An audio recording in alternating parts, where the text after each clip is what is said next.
سلامونه ستړي مشئ وخت مو په خیر تاسو ته worldnews 23 څخه د نن ورځې د مهمو خبرونو ټولګي ته راغلاست وایو.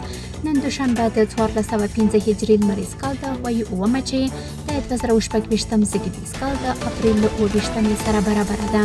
تاسو ته worldnews 23 څخه د هیواد مهم خبرونه وړاندې کوم. خو په سر کې د مهمو خبرونو سرټکی افغانستان او سعودي ترمنځ د دوه اړخیزو اړیکو پر پراختیا ټینګار. متقي له خپل عربستاني سیال سره خبرو کې د دوه اړخیزو اړیکو پر پراختیا ټینګار کړی. د کورنیو چارو وزیر او د چین سفیر لیدنه. سراج حقانی او د چین سفیر دواړو هیوادونو ترمنځ د اړیکو پر پراختیا خبرې کړي. او د یتیم طاق سمنټو تولیدي فابریکې د جوړېدو چارو پرانسته کې ملا برادر له نړیوالو غوښتي چې له افغانستان سره تعامل وکړي. اوس هم بشپړ خبرونه. متقي له خپل عربستاني سیال سره خبرو کې د دوه اړخیزو اړیکو پر پراختیا ټینګار کړی. د اسلامي امارت بهرنیو چارو وزارت د خبرپاڼې په خپرولو سره ویلي چې امیر خان متقي او د سعودي عربستان بهرنیو چارو وزیر شهزاده فیصل بن فرحان ترمنځ ټلیفوني اړیکه کې پر دوه اړخیزو اړیکو سعودي کې د میشتو افغانانو لپاره پر اسانتیاو او سیمه‌ییزو مسایلو خبرې کړې دي.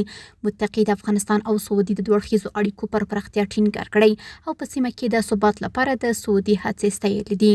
نوموړي په یاد هیواد کې میشتو افغانانو ته د معلوماتو لیږد په برخه کې د اسانتیاو برابرولو په پار د مننې ترڅنګ د چارو د ښه پرمختګ لپاره یې ډیپلوماټیکي استازولۍ کې د بشري ظرفیت لوړول مهم ګڼلي.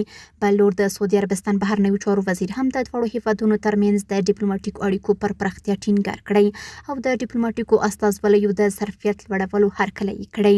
نوموړي په سیمه کې ثبات د ټولو لپاره مهم بللی او د شخړو د پای ته رسیدو لپاره یې پر خبرو اترو او ډیپلوماسۍ ټینګار کړی.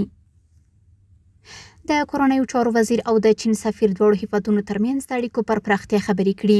د کورنیو چارو وزارت ویاند مفتي عبدالمتین قانی ویلي چې د یاد وزارت وزیر سراج حقانی د چین له سفیر شاوشنګ سره لیدنه کې د دواړو هیوادونو ترمنځ د اړیکو په پراختیا خبرې شوې دي. قانی زیاته کړې چې په یادناسته کې د سیمې هیوادونو اړوند مسایلو کې د چین د هڅو یادونې ترڅنګ ټینګار شوی چې افغانستان د عمومي ثبات غوښتونکی دی او تمرکز یې د خپلو ستونزو په هواري او د ولس په هوساینه دی. د یتیم طاق سمنټو تولیدي فابریکې د جوړېدو چارو پرانسته کې ملا برادر له نړیوالو غوښتي چې له افغانستان سره تعامل وکړي. د ریاست الوزرا اقتصادي مرستیال ملا عبدالغني برادر اخوند نن په جوزجان ولایت کې د یتیم طاق سمنټو تولیدي فابریکې د جوړېدو چارو پرانسته وکړه. نوموړي د هیواد د اقتصادي ودې او په تدریجي توګه د تولیدي اقتصاد پر لور د چټکو ګامونو اخیستلو لپاره د کورني صنعت پیاوړي کېدل او له کورنیو تولیداتو ملاتړ مهم بللي او د دې جدي اړتیا پر حل یې کړی. نوموړي زیاته کړې چې دا فابریکه به د داخلي صنعت په قوي کولو، پر وارداتو د تکیې کمولو او د هیواد د اقتصادي ودې په برخه کې مهم رول ولوبوي. ملا عبدالغني برادر اخوند یو ځل بیا له نړیوالو غوښتي چې د رسمي اقتصاد په چوکاټ کې له افغانستان سره تعامل وکړي او د بېساري امنیتي او سیاسي ثبات او بالقوه ظرفیت څخه ګټه واخلي.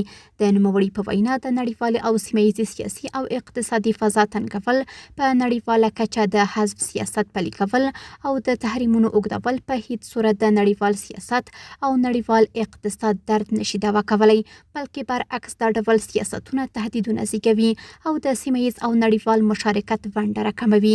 د یادونې وړ ده چې د یتیم طاق سمنټو تولیدي فابریکې د جوړېدو لپاره اویا ترکي شرکت $160 میلیون پانګونه کوي چې په ورځني ډول به 3000 ټنه سمنټ تولید او 15000 هیوادوالو ته به په مستقیم او غیر مستقیم ډول د کار زمینه برابر کړي. د دې فابریکې د جوړېدو چارې په 2 کلونو کې بشپړې شي. اسلامي امارت د یوې اعلامیې په خپرولو سره د غویي د 9 او 8 له تاریخي ورځو سره هممهاله ویلي چې 48 کاله وړاندې د غویي په 9 د وخت د حکومت پر ضد د کمونیستي ډلې له لوري پوځي کودتا ترسره شوه چې په پایله کې په هیواد کې د بهرني کمونیستي اشغال لپاره زمینه برابره شوه.